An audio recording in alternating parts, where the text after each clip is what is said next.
بن حافظ سے پوچھا گیا کہ کچھ لوگ رمضان میں بڑی محنت کرتے ہیں، رمضان میں بڑی عبادت کرتے ہیں، رمضان میں تراویح پڑھتے ہیں، تہجد پڑھتے ہیں، راتوں میں جاگتے ہیں، قرآن کی تلاوت کرتے ہیں، اور باقی سال کے 11 مہینے بہت سارے گناہ کے کام کرتے ہیں، باقی سال کے 11 مہینے وہ نیکی نہیں کرتے۔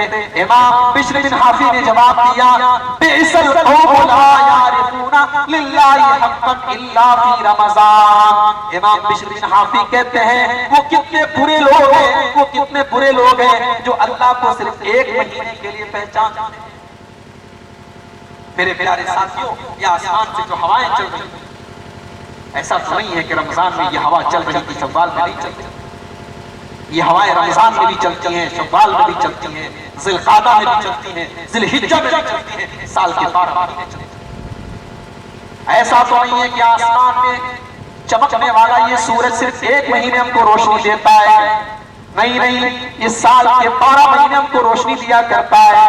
یہ زمین جو اللہ نے ہمارے لیے بنائی ہے، ایسا تو نہیں کہ ایک مہینے ہم اس سے فائدہ اٹھاتے ہیں، سال کے 11 مہینے نہیں اٹھاتے ہیں۔ وہ لوگوں جب اللہ کی ہوا 12 مہینے کے لیے، اللہ کی روشنی 12 مہینے کے لیے، اللہ کی زمین 12 مہینے کے لیے، اللہ کا آسمان 12 مہینے کے لیے، اللہ کی ہوائیں 12 مہینے کے لیے، تو اللہ کی عبادت صرف ایک مہینے کے لیے کیوں کرتے ہو؟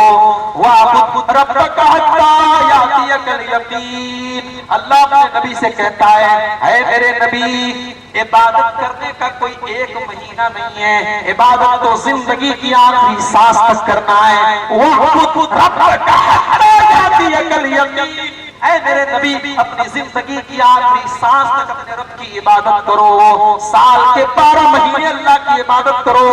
نماز صرف رمضان کے لیے نہیں ہے میرے پیارے ساتھیوں، قرآن صرف رمضان کے لیے نہیں ہے، صدقہ اور خیرات صرف رمضان کے لیے نہیں ہے، اللہ کی بارگاہ میں رونا اور گر گرانا صرف رمضان کے لیے نہیں ہے، سال کے 12 مہینے اپنے رب کو راضی کرنے والے بن جاؤ۔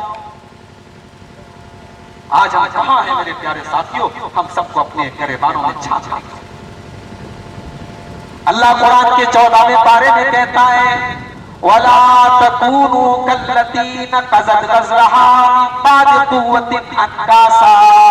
او ایمان والو، تم اس عورت کی طرح نہ ہو جاؤ جو عورت دھاگا تیار کرتی ہے، سوت تیار کرتی ہے، چرخے کے اوپر سوت تیار کرتی ہے، سوت کو کاٹتی ہے، جب سوت تیار ہو جاتا ہے، دھاگا تیار ہو جاتا ہے، تو عورت کینچی اٹھا کر کے اس دھاگے کو توڑ دیتی ہے، اس سوت کو توڑ دیتی ہے۔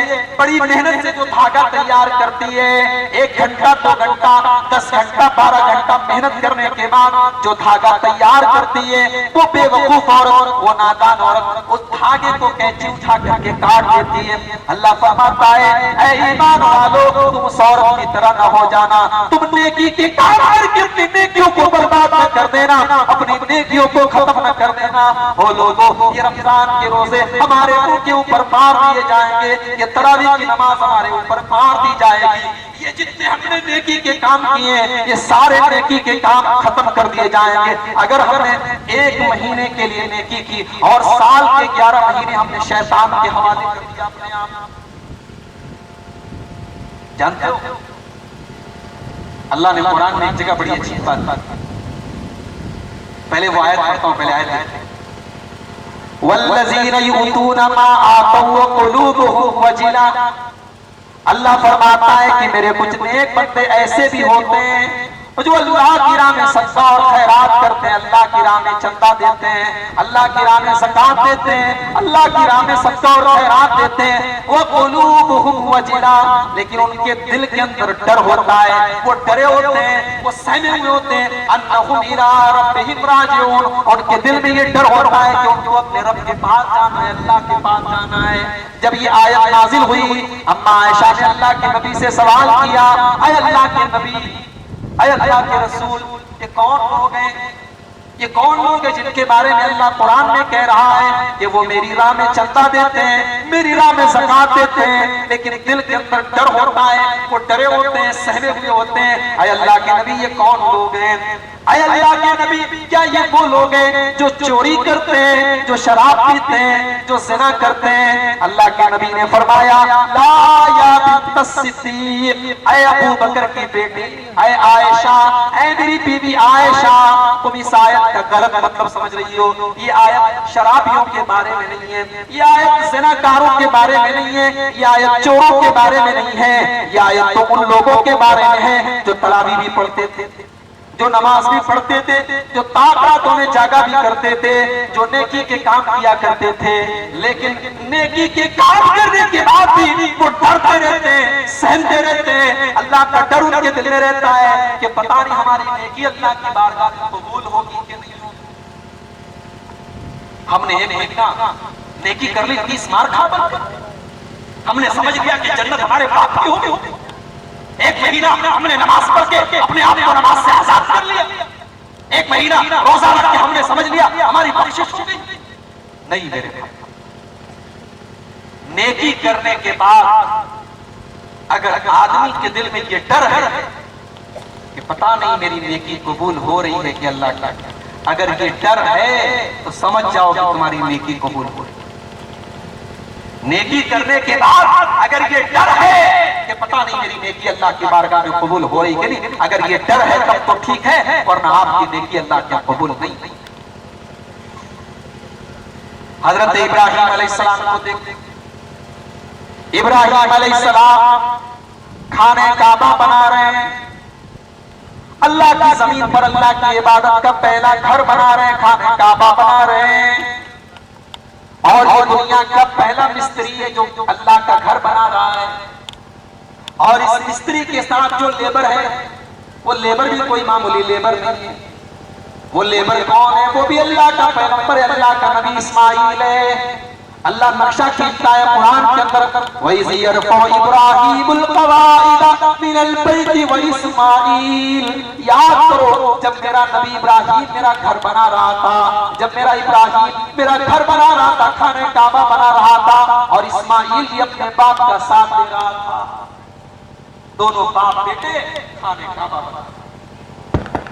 آج تو مسجد میں ہم لوگ 10,000 روپیہ چندہ دے دیں، 1 لاکھ روپیہ چندہ دے دیں، جب تک پورے گاؤں میں ڈھنڈورا نہ پیٹتے کہ مسجد میں 1 لاکھ روپیہ ہم نے دیا ہے، تب تک چین نہیں۔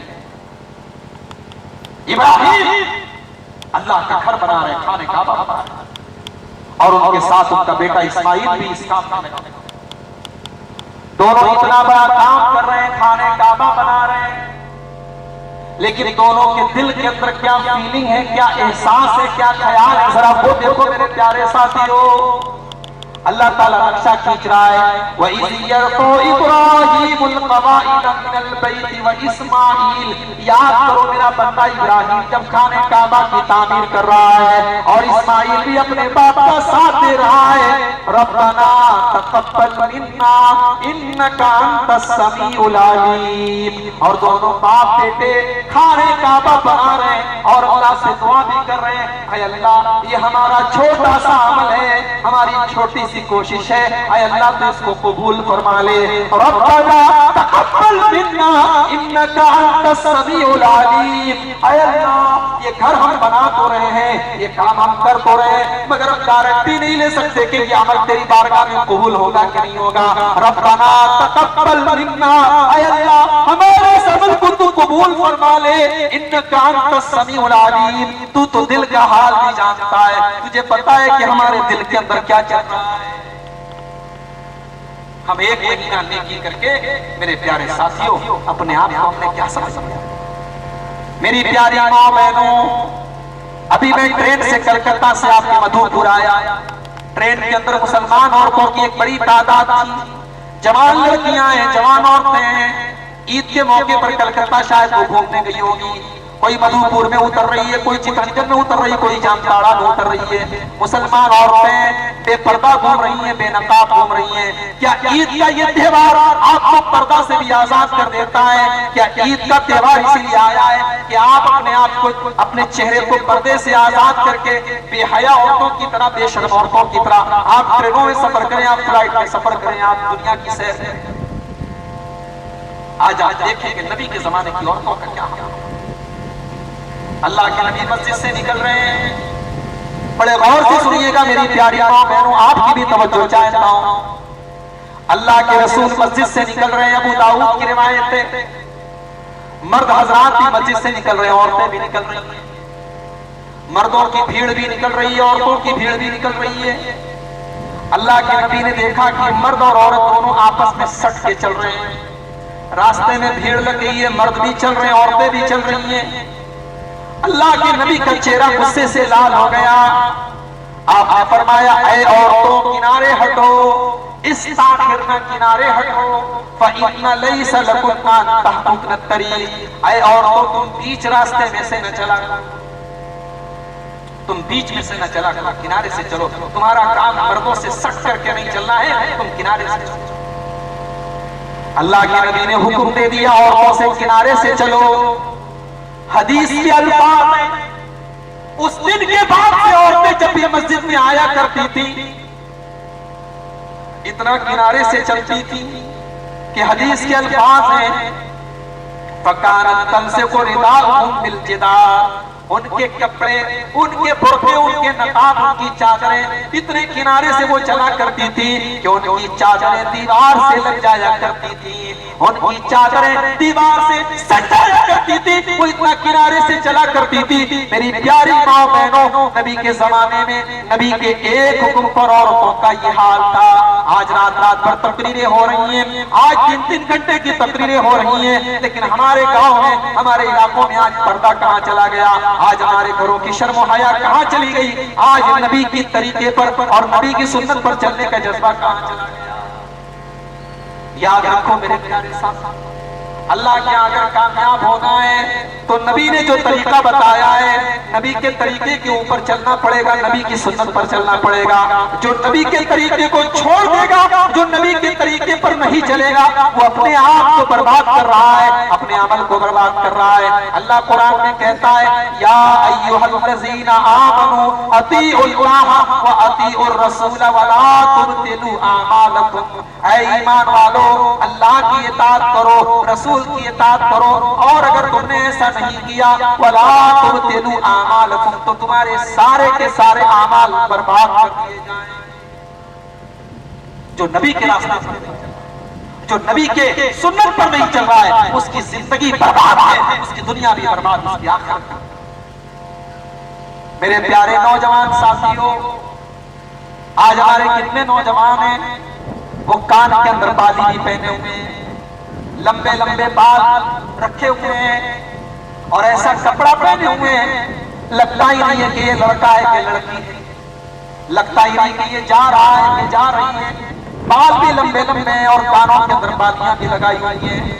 میرے نوجوان ساتھی یہ تو کیا کر رہا ہے؟ جواب ملتا ہے مولوی صاحب آپ نہیں سمجھیں گے، آپ تو مولوی ہیں، یہ تو فیشن چل رہا ہے، یہ تو فیشن چل رہا ہے۔ سلمان خان نے اگر اپنے کان میں بالی پہنی ہے تو ہمارا نوجوان بھی کان میں بالی پہنے گا، اگر شاہ رخ خان نے بندر کے جیسا بال رکھا ہے تو ہمارا نوجوان بھی بال رکھے گا۔ میرے پیارے نوجوان ساتھیوں، تم اچھے سے اچھا کپڑا پہنو، تم فیشن کرو، ہم فیشن کرنے سے تمہیں منع نہیں کرتے ہیں، مگر فیشن کرنے کی ایک لمٹ ہونی چاہیے، فیشن کرنے کی ایک حد ہونی چاہیے۔ فیشن کرنے میں اتنے پاگل نہ ہو جاؤ، اتنے اندھے نہ ہو جاؤ کہ اللہ اور اس کے رسول کی شریعت کی حد کو تم کراس کر جاؤ، اللہ اور اس کے رسول کی حد کو تم پار کر جاؤ۔ اللہ کے رسول کے زمانے میں ایک صحابی تھے، ان کا نام تھا خریم الاسدی رضی اللہ عنہ، وہ بھی لمبے لمبے بال رکھتے تھے اور ان کا کپڑا ٹخنے کے نیچے کبھی کبھی چلا جاتا۔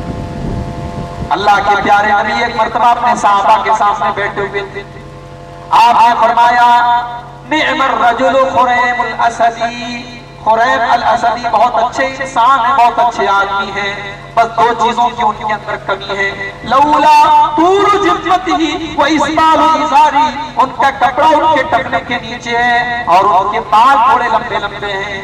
حضرت خریم الاسدی رضی اللہ تعالیٰ عنہ کے کانوں میں اللہ کے نبی کا یہ جملہ پہنچ جاتا ہے، ان کو پتہ چلتا ہے کہ اللہ کے نبی نے میرے بارے میں ایسا ایسا کہا ہے۔ حدیث کے الفاظ ہیں، ابو داؤد کی روایت ہے، حضرت خریم الاسدی رضی اللہ تعالیٰ عنہ نے کینچی اٹھائی اور اپنے کپڑے کو کاٹ کر کے ٹخنے کے اوپر کر دیا اور اپنے بال کو کاٹ کر کے کانوں کے اوپر کر لیا۔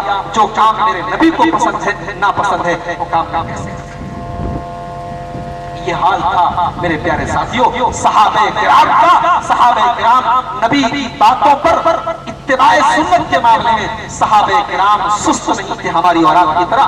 نبی کی بات سنی آمنا وصدقنا فوراً مان لیتے تھے اور اس پر عمل. آج ہمارے نوجوانوں کی زندگی آپ دیکھیے کیسی گزرتی ہے. زبان پر کالی ہے, کان میں بالی ہے, اور اگر پس چلے تو ہونٹوں پر لالی بھی لگ جائے. منہ پر کالی ہے, بدتمیزی ہے, کانوں کے اندر بالیاں ہیں, فیشن بازی کا شوق ہے. آؤ میں تمہیں ایک ایسے نوجوان سے ملاتا ہوں جو اپنے دور بہت بڑا فیشن باز تھا. پورے مکہ کے اندر اس سے زیادہ فیشن کرنے والا کوئی لڑکا نہیں تھا. اتنے امیر باپ کا لڑکا تھا, اتنے امیر باپ کا بیٹا تھا کہ صبح کو جو کپڑا پہنتا تھا شام کو وہ کپڑا نہیں پہنتا تھا, شام کو جو پہنتا تھا صبح کو نہیں پہنتا تھا. اس کا جوتا یمن سے آتا تھا, اس کی خوشبو عراق سے آیا کرتی تھی. یہ جب گھر سے نکلتا تھا الگ الگ خوشبو لگا کر کے نکلا کرتا تھا. دنیا اس نوجوان کو مصعب ابن عمیر کے نام سے جانتی ہے. بڑے باپ کا لڑکا ہے, بڑے باپ کی اولاد ہے, عیش و آرام سے پلا ہوا ہے, اچھے کپڑے پہنتا ہے, اچھا کھانا کھاتا ہے, لاپرواہ ہے, کسی سے کوئی مطلب نہیں ہے. لیکن مصعب ابن عمیر جس دن اسلام قبول کر لیتے ہیں, جس دن میرے نبی کے اوپر ایمان لے آتے ہیں, جس دن محمد رسول اللہ کا کلمہ پڑھ لیتے ہیں, وہی مصعب ابن عمیر جو کل تک مکے کے سب سے امیر باپ کا لڑکا تھا, آج اس کا باپ اس کو گھر سے نکال دیتا ہے. ماں بھی اپنا رشتہ توڑ دیتی ہے, ماں باپ گھر سے نکال دیتے ہیں. اور صحابہ کرام کہتے ہیں کہ مصعب ابن عمیر جس کو کل ہم مکہ کی گلیوں میں سب سے قیمتی کپڑا پہن کر کے دیکھتے تھے, آج پیون لگا پرانا کپڑا پہن کر کے مکہ کی گلیوں میں ٹہل رہا ہے. آج وہی مصعب ابن عمیر پیون لگا پرانا کپڑا پہن کر کے مکہ کی گلیوں میں گھوم رہا ہے. اور یہی مصعب ابن عمیر جب غزوہ احد کے اندر شہید ہوتے ہیں, میرے پیارے ساتھیوں, حضرت عبدالرحمن بن عوف رضی اللہ تعالیٰ عنہ, بخاری کی روایت ہے, رمضان کا مہینہ ہے, افطار کا ٹائم ہے, افطار کے دسترخوان سجا ہوا ہے, طرح طرح کی کھانے کی چیزیں عبدالرحمن بن عوف کے سامنے لائی جاتی ہیں.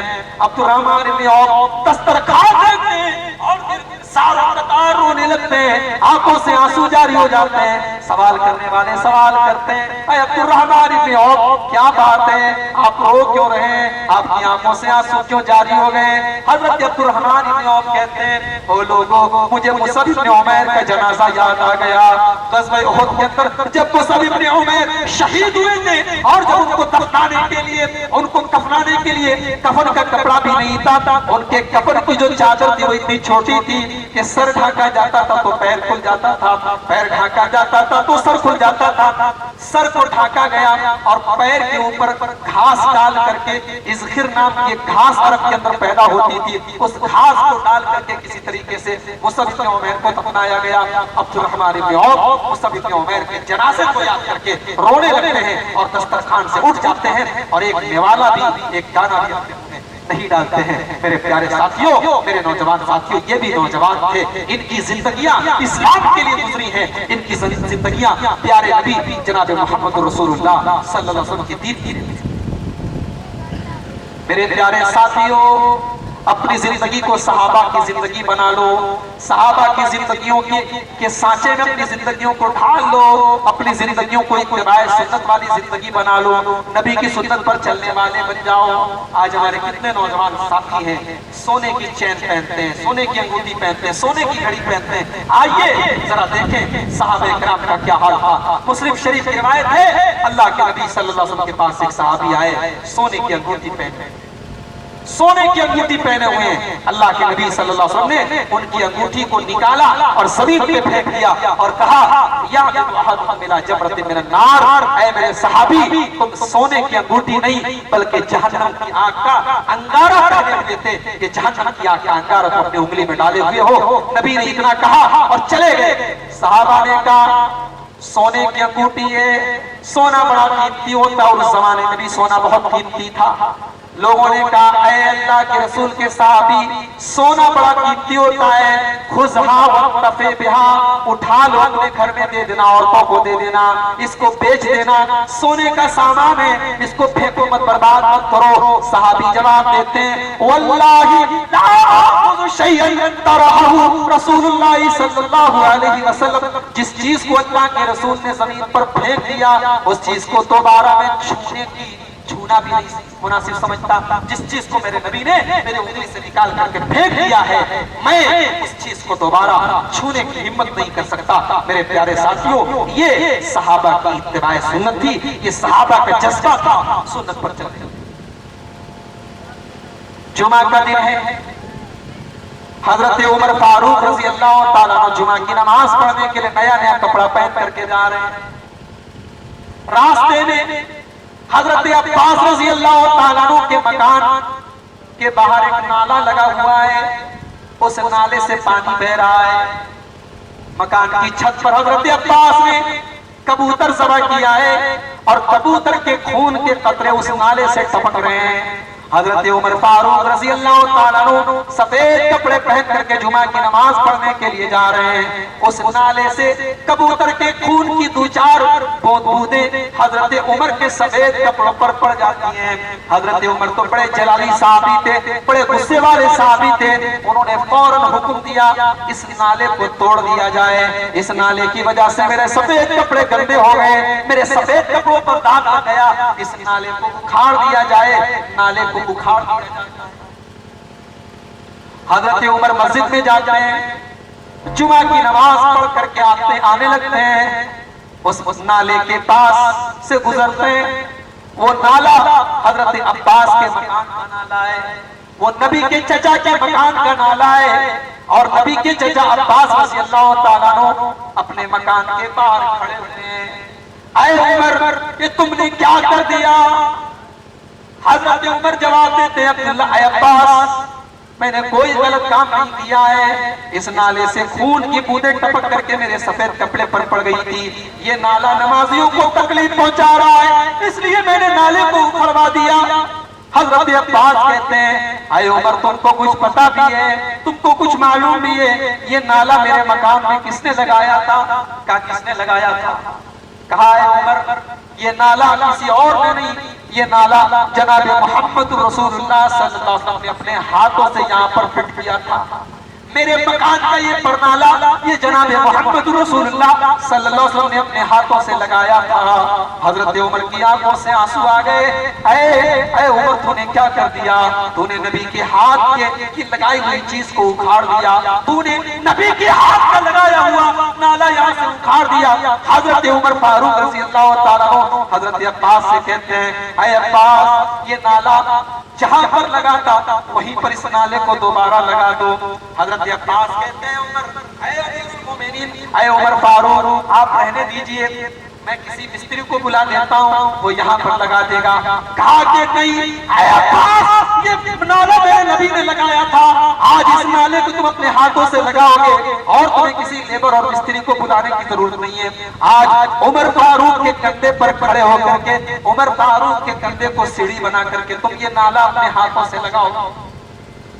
اور جب تک حضرت عباس رضی اللہ تعالیٰ عنہ نے حضرت عمر کے کندھے پر چڑھ کر کے وہ نالا وہاں پر لگا نہیں دیا، تب تک میرے پیارے ساتھیوں حضرت عمر چین سے نہیں بیٹھے۔ یہ صحابہ تھے اور یہ صحابہ کا اللہ کے رسول کی سنت پر اور اللہ کے رسول کی باتوں پر عمل کرنے کا جذبہ تھا۔ میرے پیارے ساتھیوں، مجھے معاف کیجئے، وہ جذبہ آج ہمارے اندر نہیں ہے۔ ہم اہل حدیث ہیں، ہم قرآن اور حدیث پر چلنے کا دعویٰ کرتے ہیں، ہمارے ہاتھ سینے پر ہیں، ہم رفع یدین کر رہے ہیں، ہم آمین زور سے بول رہے ہیں، مگر ہم یہ بھول جاتے ہیں کہ ہمارے نبی صرف نماز میں ہمارے لیے نمونہ نہیں ہے، ہمارے نبی صرف سینے پر ہاتھ باندھنے کے لیے نمونہ نہیں ہے، بلکہ ہمارے نبی زندگی کے تمام شعبوں میں اور لائف کے تمام ڈپارٹمنٹس میں اور جیون کے تمام وبھاگوں میں ہمارے نبی ہمارے لیے نمونہ ہے۔ اللہ نے قرآن کے 21ویں پارے میں فرمایا لَقَدْ كَانَ لَكُمْ فِي رَسُولِ اللَّهِ أُسْوَةٌ حَسَنَةٌ لِمَنْ كَانَ يَرْجُو اللَّهَ وَالْيَوْمَ الْآخِرَ۔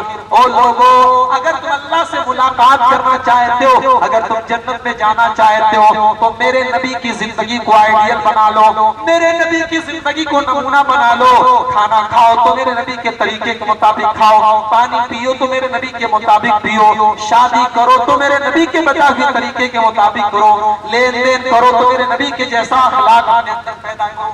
لقد کان لکم فی رسول اللہ اسوۃ حسنہ، زندگی کے تمام شعبوں میں اور زندگی کے تمام معاملات میں جناب محمد رسول اللہ صلی اللہ علیہ وسلم ہمارے اور آپ کے لیے نمونہ ہے۔ میرے پیارے ساتھیوں، صحابہ کے دو چار واقعات بیان کر کے ہم بات ختم کریں گے۔ صحابہ کرام کا عمل کا جذبہ کیسا تھا، اتباع سنت پر دو تین واقعات ہماری ماں بہنوں کے لیے اور دو تین واقعات ہمارے مردوں کے لیے۔ اللہ کے رسول مسجد میں بیٹھے، اچانک آپ نے ایک صحابی سے جو مسجد کے اندر کھڑے ہوئے تھے، آپ نے فرمایا اجلس، بیٹھ جاؤ۔ عبداللہ ابن مسعود رضی اللہ تعالیٰ عنہ مسجد کے گیٹ پر کھڑے ہوئے تھے، جہاں جوتا چپل رکھا جاتا ہے مسجد کے دروازے پر، مسجد کے گیٹ پر کھڑے ہوئے تھے۔ نبی کی آواز ان کے کانوں میں پڑی کہ اللہ کے نبی نے فرمایا بیٹھ جاؤ۔ عبداللہ ابن مسعود رضی اللہ تعالیٰ عنہ وہی مسجد کے دروازے پر بیٹھ جاتے ہیں۔ نبی اکرم کی نظر پڑتی ہے، اے عبداللہ تم بیٹھے ہو کیوں، تم دروازے پر کیوں بیٹھے ہو؟ اے اللہ کے نبی آپ ہی نے تو کہا تھا کہ بیٹھ جاؤ۔ اے عبداللہ ابن مسعود میں نے تم سے نہیں کہا تھا، میں نے تو کسی اور سے کہا تھا۔ اے اللہ کے نبی مجھے کیا معلوم، میرے کانوں میں آپ کی آواز پہنچی، آپ نے کہا بیٹھ جاؤ، میں دروازے پر کھڑا تھا، میں وہیں پر بیٹھ گیا۔ او لوگوں، یہ میرے نبی کے صحابہ تھے، میرے نبی کی بات کانوں میں پڑ گئی، عمل کرنے کا جذبہ دیکھو۔ دروازے پر کھڑے عبداللہ ابن مسعود رضی اللہ تعالیٰ عنہ وہیں پر بیٹھ جاتے ہیں۔ اور آگے بڑھو، اللہ کے نبی ایک مرتبہ سفر میں، صحابہ کرام بھی آپ کے ساتھ ہیں، اللہ کے نبی نماز پڑھا رہے ہیں اور اتفاق سے آپ جوتا پہن کر کے نماز پڑھا رہے ہیں۔ مسئلہ یہ پتا چلا کہ سفر وغیرہ میں ضرورت پڑے تو جوتا چپل پہن کر کے بھی نماز پڑھی جا سکتی ہے، شرط یہ کہ جوتا صاف ہونا چاہیے، چپل صاف ہونا چاہیے، اور اگر جوتے چپل میں کوئی گندگی لگی ہو تو حدیث میں بتایا گیا کہ اس کو زمین پہ رگڑ دیا جائے تو جوتا پاک ہو جاتا ہے، چپل پاک ہو جاتا ہے۔ اللہ کے رسول جوتا پہن کے نماز پڑھا رہے ہیں، صحابہ کرام بھی پیچھے جوتا پہن کر کے نماز پڑھ رہے ہیں۔ نماز کی حالت میں اللہ کے نبی جناب محمد رسول اللہ صلی اللہ علیہ وسلم اپنے جوتے اتار دیتے ہیں، صحابہ کرام بھی اپنے نبی کو دیکھ کر کے جوتے اتار دیتے ہیں۔ جب اللہ کے نبی نماز پڑھ لیتے ہیں، جب سلام پھیر لیتے ہیں، آپ اپنے صحابہ سے سوال کرتے ہیں، ما حملکم علی القاء نعالکم، اے میرے صحابہ میں نے تو جوتا اتارا، اس لیے میں نے جوتا اتارا کیونکہ حضرت جبریل میرے پاس آئے تھے اور انہوں نے مجھے آ کر کے بتایا تھا کہ میرے جوتے میں گندگی لگی، میرے جوتے میں گندگی لگی۔ یہ بھی پتا چلا کہ میرے نبی علم غیب نہیں رکھتے تھے، عالم الغیب نہیں تھے۔ اگر میرے نبی عالم الغیب ہوتے تو نبی کے جوتے میں گندگی لگی تھی میرے نبی کو پتا چل جاتا، جبریل کو آ کر کے بتانا نہ پڑتا۔ جبریل نے آ کر کے بتایا، میرے نبی نے کہا کہ میں نے جوتا اتار دیا۔ اے میرے صحابہ تم نے جوتا کیوں اتارا؟ صحابہ نے کہا اے اللہ کے نبی آپ جوتا پہن کر کے نماز پڑھا رہے تھے، ہم پہن کر کے پڑھ رہے تھے، آپ نے اتار دیا، ہم نے بھی اتار دیا، ہمیں کیا معلوم کہ آپ نے کیوں اتارا؟ ہم تو آپ کو فالو کرتے ہیں، ہم تو آپ کی اتباع کرتے ہیں، آپ نے پہن کر کے پڑھا، ہم نے پہن کر کے پڑھا، آپ نے اتار دیا۔ اس کو کہتے ہیں اتباع سنت۔ میرے پیارے نوجوان ساتھیوں، آج اس جذبے کی ضرورت ہے، آج اتباع سنت کا جذبہ اپنے دل میں پیدا کرنے کی ضرورت ہے۔ جہاں نبی نے جو حکم دے دیا ہے وہاں اگر مگر نہ کیا جائے، چوں چرا نہ کیا جائے۔ نبی نے جو کام جہاں جیسے کرنے کا حکم دیا ہے اس کو ویسے ہی کیا جائے، اسی کا نام اتباع سنت ہے۔ میری پیاری ماں بہنوں، ایک دو واقعات آپ کو سنا کر کے بات ختم کروں گا۔ آج اتباع سنت کا جذبہ ہماری ماں بہنوں کے اندر بھی نہ کے برابر ہے، آج ان کو بھی اپنی اصلاح کرنے کی ضرورت ہے۔ آپ دیکھیں اللہ کے رسول کے زمانے میں ایک صحابی تھے، ان کا چہرہ تھوڑا بدصورت تھا، چہرے کے اعتبار سے تھوڑے بدصورت تھے، چہرے پر کچھ داغ دھبے لگے ہوئے تھے۔ صحابی کا نام تھا جلیبیب رضی اللہ عنہ۔ ایک مرتبہ اللہ کے نبی صلی اللہ علیہ وسلم کے پاس جلیبیب آتے ہیں، اللہ کے نبی حضرت جلیبیب سے سوال کرتے ہیں کہ اے جلیبیب کیا تمہاری شادی ہوئی ہے، تمہارا نکاح ہوا ہے؟ اے اللہ کے رسول کون مجھے اپنی لڑکی دے گا، کون مجھے اپنی بیٹی دے گا؟ آپ دیکھتے ہیں کہ میں غریب آدمی ہوں، میرے پاس پیسہ بھی نہیں ہے، دولت مند بھی نہیں ہوں، اور اے اللہ کے نبی میرے چہرے پر داغ دھبے بھی ہیں، میں بدصورت بھی ہوں، کون مجھے اپنی لڑکی دے گا؟ اللہ کے نبی نے فرمایا گھبراؤ نہیں ہے جلیبیب، ہم تمہاری شادی کروائیں گے، تمہارا نکاح کروائیں گے۔ ایک اللہ کے رسول کے انصاری صحابی تھے، ان کی لڑکی پڑھی لکھی بھی تھی، خوبصورت بھی تھی، اچھی صورت والی، اچھی سیرت والی تھی۔ اللہ کے رسول کو پتا تھا۔ اللہ کے رسول نے انصاری صحابی کو بلایا، کہا ہے میرے انصاری صحابی ہم آپ کی لڑکی کے لیے ایک رشتہ لائے ہیں، ایک رشتہ میرے پاس آپ کی لڑکی کے لیے ہے۔ انصاری صحابی خوش ہو گئے کہ اللہ کے نبی میری لڑکی کے ساتھ لگ رہا ہے کہ اللہ کے نبی خود شادی کرنا چاہتے ہیں۔ انصاری صحابی خوش ہو گئے، کہنے لگے اللہ کے نبی یہ تو ہمارے لیے بڑی خوش قسمتی کی بات ہے کہ اللہ کے نبی ہماری لڑکی کو اپنے نکاح میں لیں گے، ہماری لڑکی سے شادی کریں گے۔ اللہ کے نبی نے فرمایا نہیں، میں شادی نہیں کرنا چاہتا، میں تمہاری بیٹی کی شادی کسی اور سے کرنا چاہتا ہوں۔ اے اللہ کے نبی کون ہے وہ جس سے آپ میری بیٹی کا نکاح کرانا چاہتے ہیں؟ اللہ کے نبی نے فرمایا اے انصاری ہم تمہاری لڑکی کا نکاح جلیبیب کے ساتھ کرنا چاہتے ہیں۔ سارے صحابہ کو پتا ہے جلیبیب غریب بھی ہے، بدصورت بھی ہے، شکل و صورت بھی کچھ خاص نہیں ہے، روپیہ پیسہ بھی کچھ خاص نہیں ہے۔ انصاری صحابی نے انکار تو نہیں کیا، کہا اے اللہ کے نبی رشتے ناتے کا معاملہ ہے، میں لڑکی کی ماں سے بھی ایک بار سمجھ کر کے پھر آپ کو جواب دیتا ہوں۔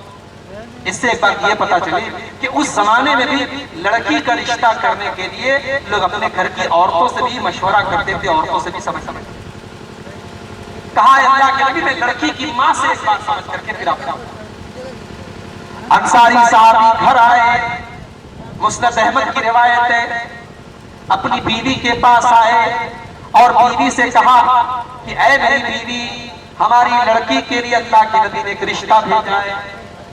لڑکی کی ماں بہت خوش ہو گئی کہ چلو اللہ کے نبی نے رشتہ بھیجا ہے تو بہت اچھا رشتہ بھیجا ہوگا۔ کہا کون ہے وہ خوش نصیب؟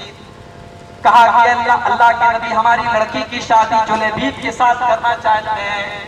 لڑکی کی ماں غصے میں آ گئی، حدیثی الفاظ ہے لڑکی کی ماں نے بڑے غصے میں کہا کہ کیا اور نہیں ملاتا، ہم اپنی لڑکی کی شادی جلیبیب سے کیسے کر سکتے ہیں؟ ہم نے تو اچھے اچھے گھروں کے رشتے ٹھکرا دیے تھے، ہم اپنی لڑکی کی شادی جلیبیب جیسے بدصورت آدمی سے نہیں کر سکتے۔ لڑکی کی ماں نے انکار کر، صاف انکار کر۔ لڑکی کا باپ انصاری صحابی مایوس ہو کر کے گھر سے جانے لگے۔ اچانک لڑکی آتی ہے، اپنے باپ سے کہتی ہے ابا جان رک جائیے، امی جان میں نے آپ کی بات بھی سنی، ابو جان میں نے آپ کی بات بھی سنی، اے امی جان مجھے پتا ہے کہ جلیبیب ایک بدصورت انسان ہے، مجھے یہ بھی پتا ہے کہ وہ ایک غریب انسان ہے، مگر اے امی جان اے ابو جان حل تردانی علی رسول اللہ صلی اللہ علیہ وسلم امرہ، اے امی جان یہ رشتہ ٹکرانے کے پہلے ایک بار غور کر لیجئے یہ رشتہ بھیجنے والا کون ہے؟ یہ رشتہ کسی اور نے نہیں بھیجا ہے، یہ رشتہ جناب محمد رسول اللہ صلی اللہ علیہ وسلم نے بھیجا ہے۔ اے امی جان کیا آپ اللہ کے نبی کا بھیجا ہوا رشتہ ٹکرائیں گی؟ اے ابو جان کیا آپ اللہ کے رسول کی بات ٹکرائیں گی؟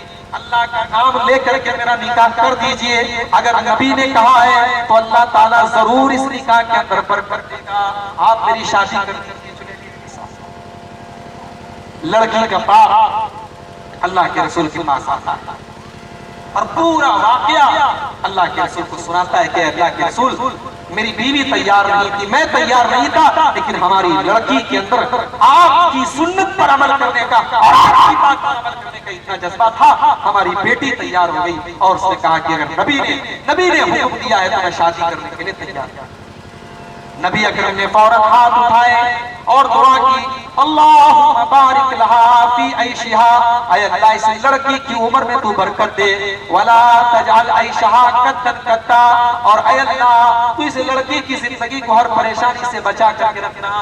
نبی نے دعا کی، لڑکی کی شادی جلیبیب کے ساتھ ہو گئی، اور کچھ دنوں کے بعد جلیبیب کا انتقال ہو گیا، لڑکی بیوہ ہو گئی، مگر اس کے باوجود صحابہ کہتے ہیں پورے مدینہ میں اللہ کی راہ میں سب سے زیادہ سب کا خیرات کرنے والی اگر کوئی لڑکی تھی تو وہی انصاری صحابی کی لڑکی تھی۔ اللہ تعالیٰ غیب سے روزی دے رہا تھا کیونکہ نبی نے برکت کی دعا کی تھی، اور نبی نے دعا کی تھی کہ اللہ اس کی زندگی میں کبھی پریشانی نہ۔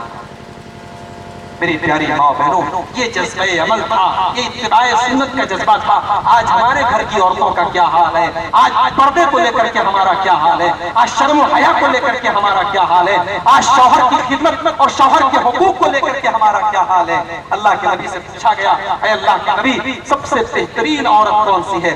نبی نے فرمایا التی تسرہ اذا نظر، جب شوہر اپنی بیوی کو دیکھے تو خوش، شوہر اپنی بیوی کو دیکھے تو خوش ہو جائے، وَتُطِيعُهُ إِذَا أَمَرَ، اور شوہر کوئی بات کہے تو بیوی اس کی بات کو مانے، وَلَا تُخَالِفُهُ فِي نَفْسِهَا وَمَالِهِ مَا يَكْرَهُ، اور اپنی آبرو کی اور شوہر کے مال کی حفاظت کرے۔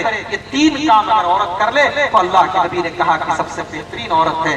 مگر آج ٹیلی ویژن پر آنے والے سیریلوں نے اور فلموں نے اور ٹی وی نے اور موبائل نے ہمارے گھروں کا ماحول یہ بنا دیا ہے میرے پیارے ساتھیوں کہ آج بیوی سارے زمانے کی بات ماننے کو تیار ہے مگر شوہر کی بات ماننے کو تیار نہیں ہے۔ گھر بگڑ رہے ہیں، خاندان بگڑ رہے ہیں، شرم و حیا کا جنازہ نکل رہا ہے۔ شادی کے موقع پر گاؤں میں شادی ہوتی ہے، گھر میں شادی ہوتی ہے، خاندان میں شادی ہوتی ہے، تمام نوجوان لڑکے گھر میں آ رہے ہیں، جوان لڑکیاں ہیں بےہودہ، بغیر دوپٹے کے، بغیر دوپٹے کا کپڑا پہنے ہوئے ہیں، آستین ان کی نظر آ رہی ہے، جسم ان کا نظر آ رہا ہے، چاہے وہ گاؤں کا ماحول ہو چاہے وہ شہر کا ماحول ہو، بے پردگی اور بے حیائی ہمارے گھروں میں آ رہی ہے۔ میری پیاری ماں بہنوں، میں یہی سبق دینا چاہوں گا، اتباع سنت، رسول کی سنت پر چلنے کا تقاضا یہ ہے، رسول کی سنت پر عمل کرنے کا تقاضا یہ ہے کہ ایک عورت کا لباس بھی نبی کے بتائے ہوئے طریقے کے مطابق ہو، ایک عورت کی شادی، ایک عورت کا رہن سہن، ایک عورت کی زندگی رسول کے بتائے ہوئے طریقے کے مطابق ہو۔ ایک آخری حدیث سنا کر کے میں بات اپنی ختم کروں گا۔ اللہ کے پیارے نبی جناب محمد رسول اللہ صلی اللہ علیہ وسلم نے بڑی مشہور روایت ہے، آپ نے کئی بار سنی ہوگی، مسلم شریف کی روایت ہے، اللہ کے نبی نے فرمایا کہ میری امت کے اندر کچھ لوگ جہنم میں جائیں گے، میری امت کے اندر کچھ لوگ جہنم میں جائیں گے، میں نے ان کو ابھی نہیں دیکھا ہے، بعد کے دور میں آئیں گے، قیامت کے پہلے کے دور میں آئیں گے۔ اس میں سے کچھ ایسی عورتیں ہوں گی، فرمایا وَالنِّسَاءُ کَاسِيَاتٌ عَارِيَاتٌ مُمِيلَاتٌ مَائِلَاتٌ، ایسی عورتیں ہوں گی جو کپڑا پہننے کے باوجود ننگی ہوں گی۔ اللہ کے نبی نے ایک لفظ میں پورے فیشن کو اور زمانے کی آج کی پوری گندگی کو ایک لفظ میں سمیٹ دیا کہ کپڑا پہنے ہوں گی لیکن ننگی ہوگی۔ آج افسوس ہے، مسلمان کے گھر کی عورتیں ہیں، مسلمان کے گھر کی لڑکیاں ہیں، لیکن کپڑا ایسا ہے کہ کپڑا پہن کر کے بھی ننگی بنی ہوئی ہے۔ اللہ کے نبی نے فرمایا ممیلات، وہ غیر مردوں کو اپنی طرف آکرشت کریں گی، غیر مردوں کو اپنی طرف مائل کریں گی، مائلات، اور جب وہ چلیں گی ان کی چال بھی بے حیا عورتوں کی طرح ہوگی۔ ایک مسلمان عورت جب چلتی ہے، ایک بے حیا عورت جب چلتی ہے، اس کی چال سے لگ جاتا ہے یہ شرم اور حیا والی عورت ہے، اور ایک بے حیا عورت جب چلتی ہے اس کی چال سے پتہ چل جاتا ہے یہ بے حیا عورت کی چال ہے۔ نبی نے فرمایا ایسی عورتیں جہنم میں جائیں گی جن کی چال بھی بے حیا عورتوں کی طرح ہوگی۔ فرمایا لا يدخلن الجنہ، ایسی عورتیں جنت میں نہیں جائیں گی، ولا یجدن ریحھا، اور جنت میں جانا تو بہت دور کی بات ہے، ایسی عورتیں تو جنت کی خوشبو بھی نہیں پائیں گی۔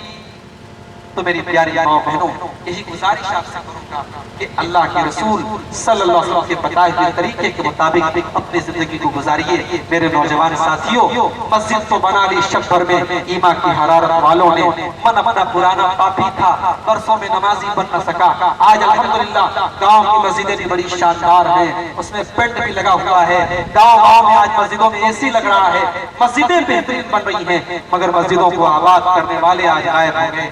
آج رمضان ختم ہوتے ہی مسجدوں سے نمازی ایسے غائب ہو گئے جیسے گدھے کے سر سے سینگ غائب ہو جاتے ہیں۔ میرے بھائیوں، میں بتانا چاہتا ہوں نماز ابھی بھی فرض ہے جیسے رمضان میں فرض تھی، قرآن کی تلاوت ابھی بھی کرنا ہے جیسے رمضان میں کرنا تھا۔ آئیے ہم اللہ سے دعا کریں، اللہ تعالیٰ ہمیں اور آپ کو نیکی کے کام زندگی کی آخری سانس تک کرنے کی توفیق نصیب فرمائے۔ رب العالمین آج کا یہ پروگرام جن بھائیوں کی محنت سے منعقد ہوا ہے، اللہ ان کی محنتوں کو اور کوششوں کو قبول فرما لے۔ اللہ تعالیٰ ہم سب کے جمع ہونے کو قبول فرمائے۔ اللہ ہماری ماں بہنوں کو اسلامی شرم و حیا اور اسلامی پردے کا پاسدار بنا دے۔ رب العالمین اس طریقے کے دینی پروگراموں میں ہم شامل ہوتے ہیں، اللہ تعالیٰ ہمارے شامل ہونے کو اور ہمارے جمع ہونے کو اور ہمارے سننے اور سنانے کو قبول فرما لے۔ اللہ تعالیٰ کہنے اور سننے سے زیادہ عمل کی توفیق نصیب فرمائے۔ اللہ ہم میں سے جو بیمار ہیں سب کو شفا کامل عاجل عطا فرمائے۔ جو ہمارے بھائی کاروبار کو لے کر کے پریشان ہیں، روزی روٹی کو لے کر کے پریشان ہیں، اللہ ان کی روزی روٹی میں برکت نصیب فرمائے۔ اللہ ہمارے ملک میں امن اور چین پیدا فرما دے۔ ہم یہ بھی کہنا آپ سے چاہیں گے کہ یہ ہوا اور یہ ڈر اور یہ دہشت اور یہ خوف اپنے دل سے نکال دیجئے۔ فلاں کی حکومت آ گئی تو کیا ہوگا، فلاں کی حکومت ہو گئی تو کیا ہوگا۔ ارے جناب، اس دنیا میں مسلمانوں پر اس سے بھی برے برے دور آئے ہیں۔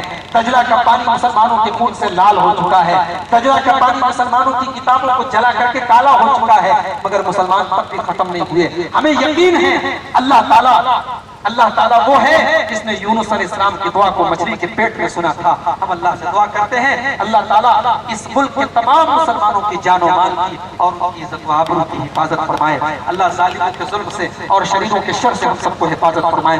ہو سکتا ہے جس چیز کو ہم برا سمجھ رہے ہیں اللہ اس چیز کو ہمارے حق میں بہتر کر دے۔ عسیٰ ان تکرہوا شیئا وہو خیر لکم، اللہ کی قدرت ہر چیز پر حاوی ہے، اللہ ہر چیز پر قادر ہے۔ میرے بھائیوں، ہم اللہ سے اپنا تعلق جوڑ لیں، اللہ انشاءاللہ ہمارے حالات کی اصلاح کر دے گا۔ اللہ ہمارے مسجدوں کی حفاظت فرمائے، اللہ ہمارے جان و مال کی حفاظت فرمائے، اللہ ہماری